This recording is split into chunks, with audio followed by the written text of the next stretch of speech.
All right. By the way, golfer Rory McIlroy is among the latest to say, the Olympics is a big honor, but count me out on these Zika fears. He is opting out. Professor Amir Attaran says that this is leading to, and a trend among many to just postpone the Olympics. Now, we should say that McIlroy hasn't formally announced he's opting out, but he's looking at it. He's not the only one.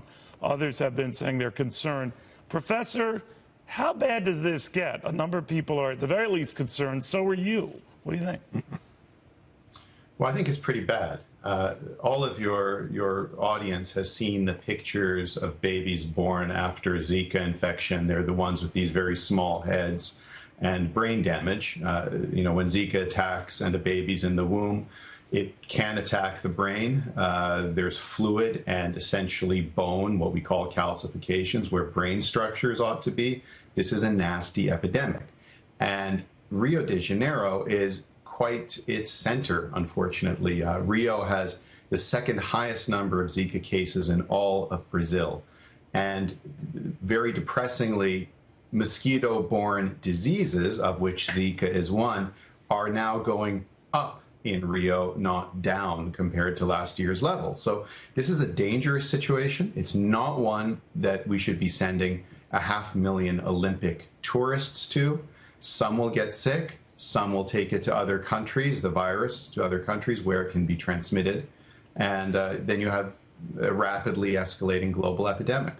Now, that's a big deal to cancel Olympics outright or even to push it back. But to your point, Professor, there's very little indication that Brazil has gotten its act together on this, and it's complicated by the fact that their last president has been impeached. There's a new president in. There's political confusion, to put it mildly. It's just a mess. Now, in the event they had to cancel and reshuffle, what happens? Well, to be clear, I'm not calling for the Olympics to be canceled. So let's not even. Well, let's say you try to push it back. That's one other. I've heard the push back thing, but that would be incumbent on the host country to get a handle on this, and it's not, right? Well, the Olympics should be postponed or perhaps moved somewhere else. And that's not an impossible thing. People have this mistaken sense that the Olympics must go ahead. They always go ahead. That's just wrong. 3 times in history, the Olympics have canceled 100%.